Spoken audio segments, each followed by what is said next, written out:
It's time for the Georgia State Sports Update.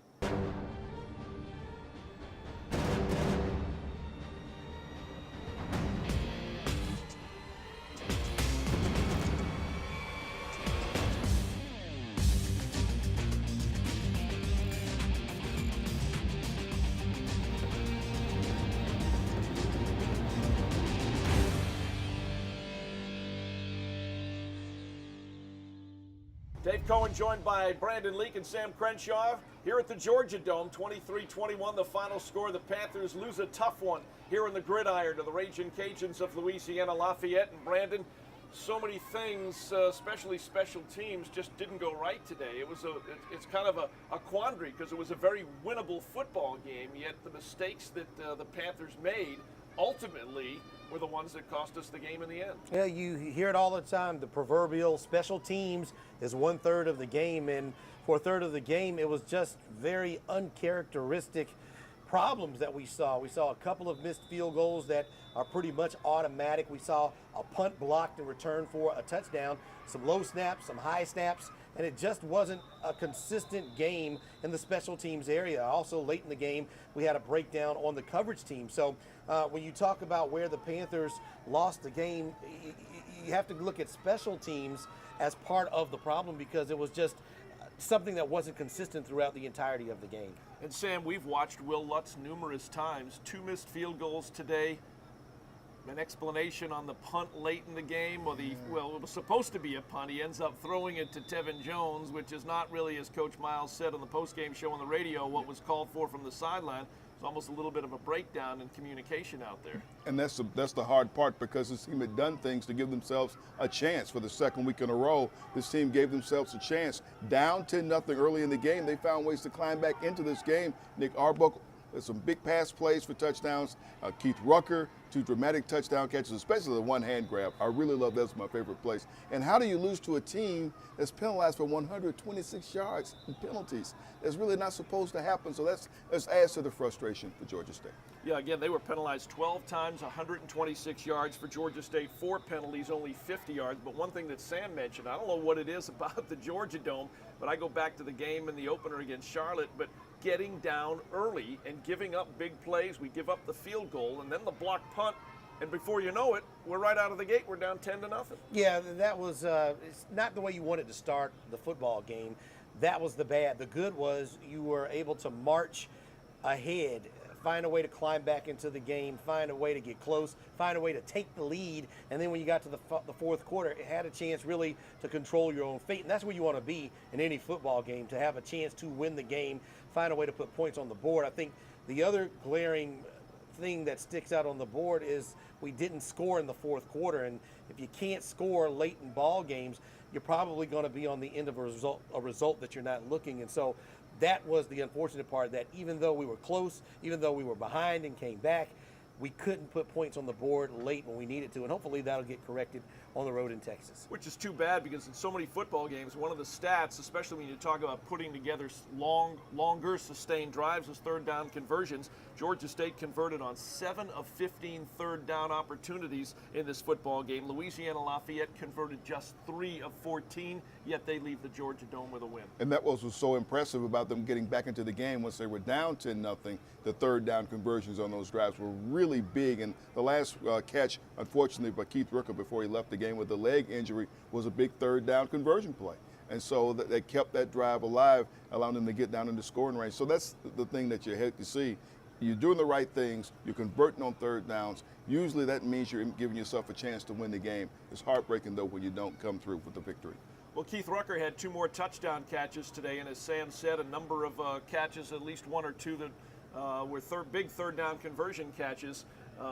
He's been playing really well as of late. Of course, he goes out with an injury. It looked like a hamstring from our vantage point. If he's not back and available to go to Texas State, Panthers are now down to their 3rd and 4th string tight ends and Bill Technip and Ari Wirtz. Yeah, we'll be next man up, and hopefully Keith will be fine. He's been such an outlet for quarterback Nick Arbuckle, with all of the attention the wide receivers get and will be getting, it's good to have somebody who can catch the ball with good hands, run after the catch, and take some big shots from linebackers and safeties in Keith Rucker. So hopefully he's okay. Obviously, Ari Warts and Bill Technip will be coached and will be able to make plays if their numbers are called. And they've been in games earlier this year, so having some comfortability with the offense certainly will be helpful for those two guys if they're called to step up. Well, the Panthers rushed for 78 yards today. It's not quite reaching that 100 mark, but DeMarcus Kirk had a pretty good day today. He nets out actually at 85 yards on 14 carries. And he was really the only one who consistently was getting anything done with the ground attack. Some hard running, some really hard running, and it was great to see. It's great to see him get some openings, get to see him just really get that extra yard, even falling forward after the defense was able to contain him. The kind of running they've been missing, and hopefully they get to continue. Well, you know, it's kind of too bad, too, because you look at the short history of this Georgia State football program, there's no question, no doubt in anybody's mind, we're talking about the best quarterback in the short 6-year history of the program.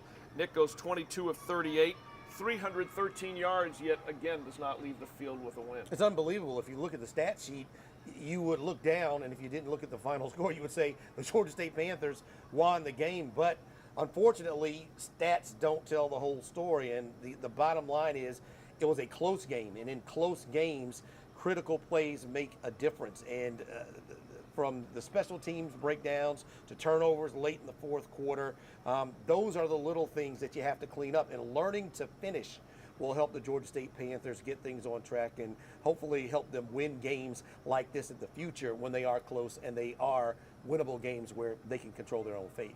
And Sam, lastly, the one thing that I was worried about coming into this game, only because we've seen them before, Elijah McGuire and Jalen Nixon combined had scored 22 touchdowns in their first 7 games. McGuire rushes today for 73 yards. Really, I mean, he still runs the ball pretty well, but did not score a touchdown. And Jalen Nixon barely played. We saw mostly Brooks Hack today. So the two guys that I was most worried about coming in or hurting us didn't really hurt us that much at all. Held under 100 yards, McGuire, which is Right. something he's usually a 100-yard guy. He didn't get to do it in this game, and that was fantastic to see the defense really keying on him and keeping him from being a big factor. We know they do love to run the ball, and they love to run by him. They don't throw the ball an awful lot, but the fact that they were able to limit him, just another reason you're frustrated, because that should have translated to a victory when you're able to contain a player like that. All right, 23-21, the final score. Panthers fall to Louisiana Lafayette last Saturday in the Georgia Dome. Right now, let's take a look at some of the game's highlights.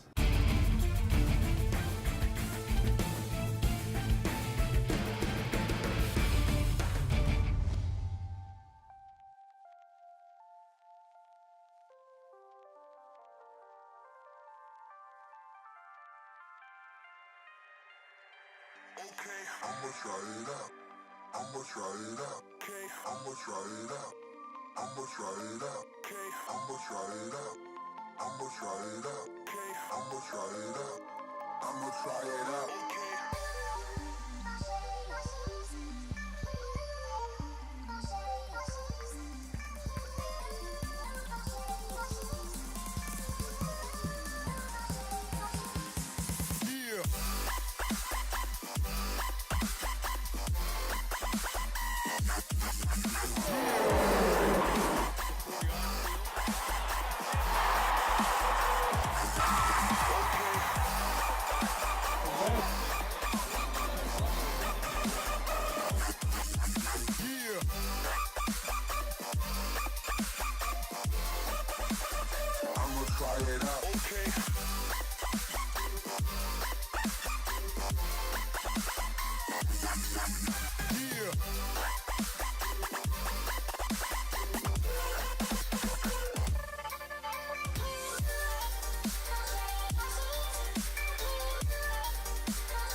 Dave Cohen back in studio. We've seen some highlights, joined right now by Georgia State's head football coach Trent Miles. Tough one last week, and all the energy now focused on Texas State. Panthers go back on the road, where so far this year they've been a pretty good road team.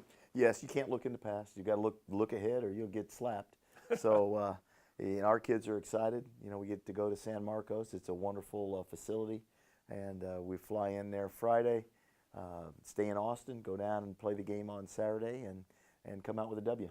Well, you know, I know you've watched film of last week. What were some of the good things? There were a lot of good things that came out of the game last week against Louisiana Lafayette. I think that's, at least for me, what makes it a little more frustrating is we did so many things well, yet we just didn't come out with the win. Well, after the first couple series, our defense really settled in and really did a nice job. I know the coaches, Coach Minner and the defensive staff did a great job making some adjustments and really shut their running game down and shut their offense down. They were able to dominate the game really on their side of the ball as you got into probably around starting the second quarter on. So we were very pleased with that. I thought DeMarcus Kirk ran the ball extremely well. Ran it really hard, ran between the tackles hard, and played with a passion, and that was good to see. I thought we saw a lot of improvement. You know, we didn't get the W, but they're going to come. I mean, this program is building the right way. We're very excited about the young men that we have in the program, the direction that they're going. They're improving with every game. W's will happen, but we're winning in all phases. You know, these guys are winning off the field, in the classroom, and they're doing it on the field as far as most of the game. We don't start really well, and we haven't finished really well, and that's what we've got to get going now. We've got to start better. We dug ourselves a little hole there. Got down 10 points, but we fought back. Yeah. You know, we weren't our best in the kicking game, but you know that happens. You know, we've been solid there for most of the year, so we've got to learn how to finish. And we throw the ball around enough that we should be putting more points up on the board than 21 points, or 25 I think is what we average. So you know we've got to go move that up and start getting points on the board. But other than that, you know, I'm real excited about our young men and the direction that they're going and the things that they're doing and how hard they're playing for us right now. I mean, these kids are laying it all on the line every weekend and in position to win football games. We just got to get over that hump, you know, a few more times than when we have. We've got 4 games left, and hopefully we can get 4 and get ourselves bowl eligible. Well, Nick Arbuckle's been throwing the ball around, another 300-plus yard game, and I'll ask you about the status of Keith Rucker, but Keith had another good game, 2 more touchdown catches. He's been really tearing it up the last 2 games, 4 touchdown catches, and I know he had a hamstring situation in the game last Saturday, so I'm not sure what his status is. He'll be out this game. Which is a big loss. It's a big loss. Big loss. So what do we do tight end-wise? Well, we'll have Ari Wirtz and Bill Technip and Jonathan Lytle, and they'll step up and they'll play extremely well.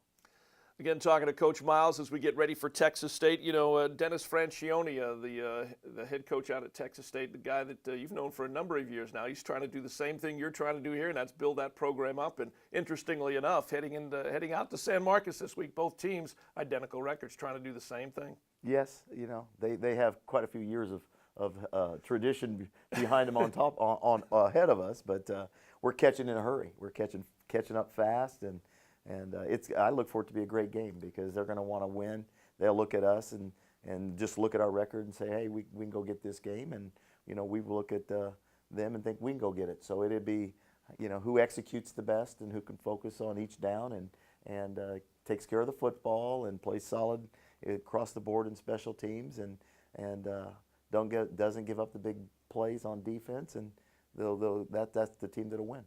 You know, 2 of the guys, just like last week against the Raging Cajuns, really 2 guys with a lot of the offensive production. That's their quarterback, Tyler Jones, who I think's got 8 touchdowns, or actually 9 passing touchdowns, over 1,600 yards. And then he's been there for a few years, but their running back, Robert Lowe, in the top 4 in rushing the football this year. Yes, the running back's extremely good.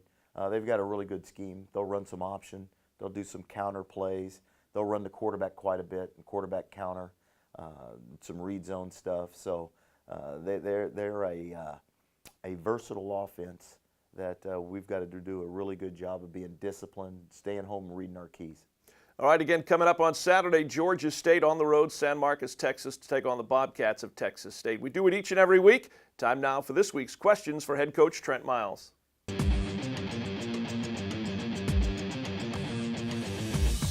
Hi, my name is Chelsea McGriff. I'm a grad student here in screenwriting and film production.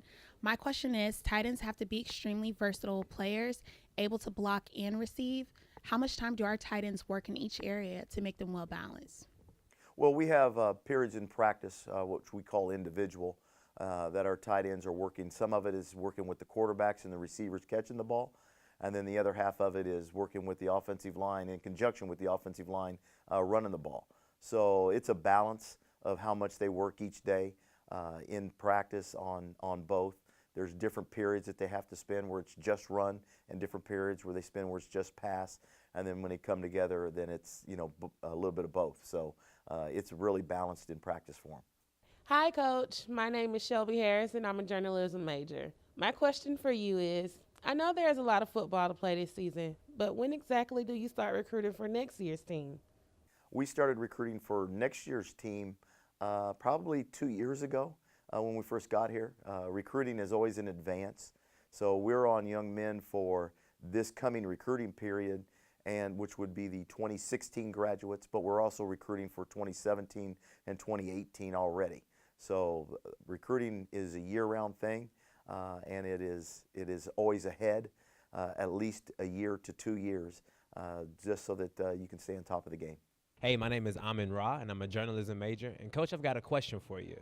Do you have to have a scholarship to play for Georgia State, or can you just have tryouts? And if you have tryouts, when are they, and what positions are they for? We have tryouts in January once we get back for the second semester. There's a process that you have to do. You have to go through compliance to be declared eligible, make sure that you have what they say NCAA clearinghouse eligibility, and be able to come out. Once we get you cleared through that, then you have to be cleared medically, and then we'll bring guys out, we'll try them out, and then if they make the team, we'll start them with the winter conditioning so they can get in good shape and let them go through spring football, and then we'll go from there. All right, Coach, good questions this week. We'll do it Good again questions. next week. Yes. All right, well, appreciate you being in here, and let's go to Texas and get a win. Thank you. All right, time now. We're going to see what it takes to move Georgia State football from point A to point B. Again, on the road to San Marcos this week. We'll go behind the scenes right now with equipment manager Nick Vogt on what it takes to move Georgia State football from Atlanta to San Marcos, Texas.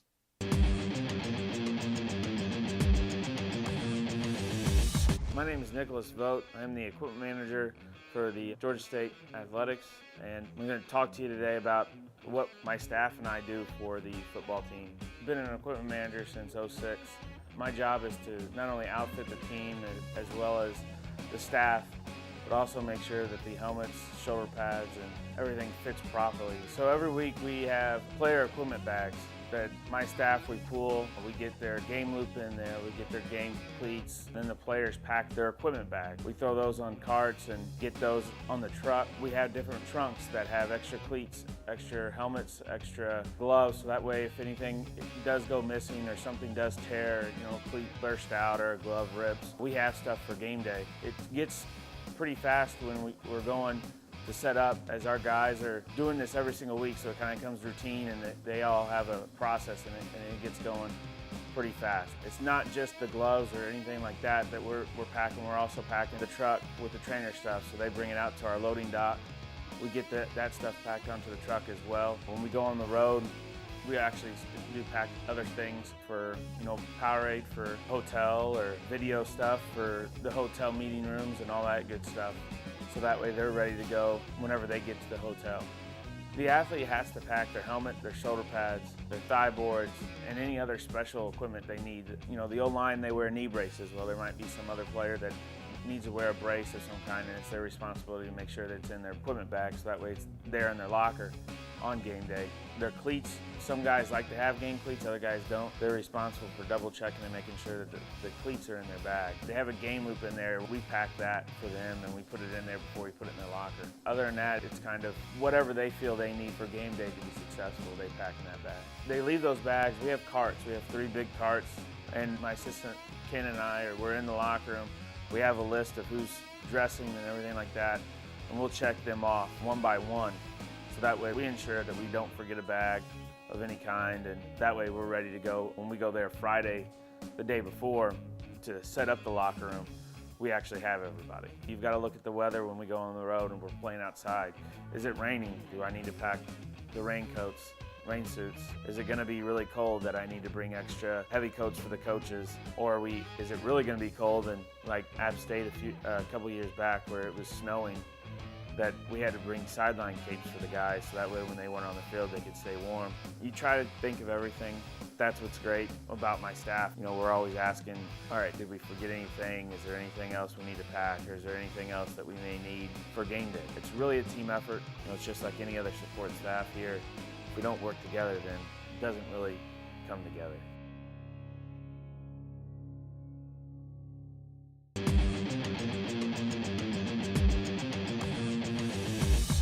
Thanks, Nick. It's always interesting and eye-opening to see what it takes to move Georgia State football from point A to point B when the Panthers go on the road. We're going to change direction right now. We're going to talk women's basketball here at Georgia State, as we're joined right now by head women's coach Sharon Baldwin-Tenner. Hard to believe that you are heading into season number 6. The seasons are just flying by, aren't they? I tell you, it is flying by, season 6. Well, let's talk about the excitement of this year's ball club, because you've got, what, 9, 10 new faces. I mean, you girls look totally, not totally, but a lot different than you looked the last time that you and I talked about this ball club. Absolutely. I've been joking with a lot of family and friends that you're going to have to get a roster out and see who everybody is. So we only have 4 players back from last year that actually played. We had a couple that redshirted, so they went through the system, know what it is that we're wanting to do, but we have an awful lot of new faces.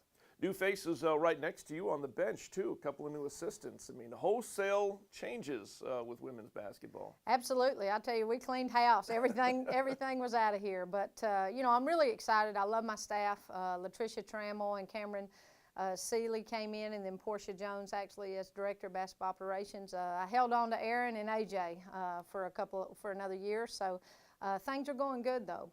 Did you just feel like it was time for change, time to kind of change the scenery a little bit, bring in some new faces, and, you know what they say, upset the apple cart a little bit, and you see how it all lands and try to make it better? Yeah, actually what happened was I lost 2 assistant coaches to getting head coaching jobs. So I was really excited about that and excited for them. Which says a lot about the program and you. Yeah, so it's, you know, I'm excited for them. They're running their own programs and doing a great job. So we had to replace that. As far as people, we had 6 seniors that actually graduated. So, you know, we had a lot of people coming in, and we had a couple people not happy with playing time, so they transferred. So we have a lot of new faces, that's for sure. Well, some transferred out. You also got a couple of pretty good transfers coming in. Let's break down your roster a little bit, start in the back court, and go over who you've got ball handlers this year. Well, right now we have Madison Newby running the point for us. She went to Archer High School and is a true freshman, and but she stepped right in really strong. We actually voted on captains a couple of weeks ago, and she was voted one of the captains along with Tatiana Jackson and Morgan Jackson as well. So, but she's going to be handling it. Erica Norwood is a transfer from Furman that's not able to play until the end of fall semester, so she'll join us about the Stetson trip as well. And then we'll move Makiba over there a little bit and Ashley Cole over there a little bit when we need to. They have experience in our system and know what it is that we're doing. Did you feel like maybe it was time, balance-wise, as far as JUCO, bringing in a few JUCO players, having now been through the Sun Belt for a couple of seasons and seeing what it's like night in and night out, to bring in some experienced players to kind of balance out with what you've got coming back, and then as well as the freshmen you brought in? Right, absolutely. We have 4 freshmen that came in, and I think that, you know, a couple of them are coming along right now. In the last week, they've made great strides. But, you know, sometimes it takes freshmen a little bit of time to reach up to this pace and be able to play at this level. But we needed to go to junior college. We had Kenesha and actually Haley, who has been sidelined this fall with injuries. And both of them have battled a little bit of injury, so we needed to get some post players, and post players that could come in and play right away. I do think it's great when you can sign freshmen, you can have them for 4 years, but we had to have people come in here and play right away. Yeah, and sometimes with post players, just from what I've seen, no matter whether it's been, you know, men's college basketball, women's college basketball, sometimes they take a little longer, it seems like, to kind of develop. You know, shooters can shoot, slashers can slash. You know, with post players sometimes it takes a little while to kind of learn the trade, so to say, especially, you know, sometimes if you're going from high school to be able to do the same thing and replicate it at the college level. Right. A lot of times in high school, the players are just bigger than everybody. So Right. they're able to lob it and just turn and score. And now you've got to be able to counter. I mean, you know, UT Arlington has a 6'5" girl down there that's pretty good. So we're going to have to be able to make some moves and be able to score over some people and go around some people and do some other things. But that's something I joke with Erin Bath all the time. She was a post player, how post players are a little bit slower picking things up.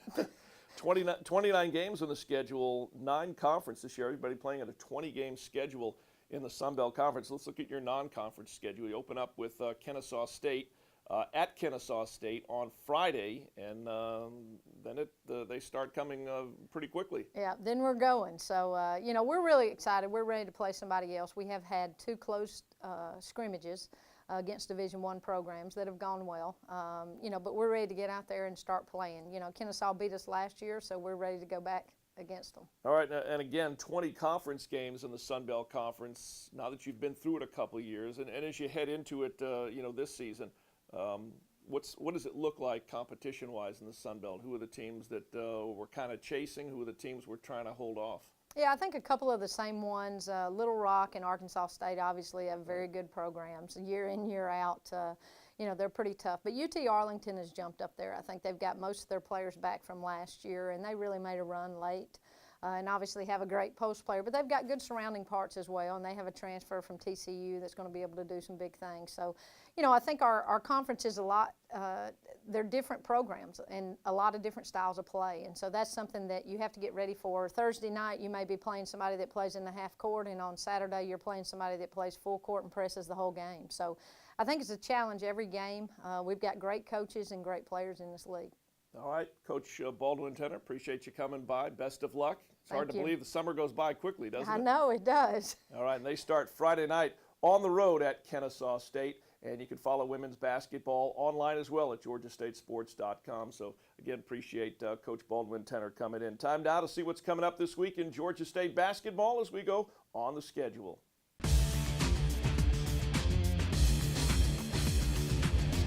Here's what's coming up this week in Georgia State athletics.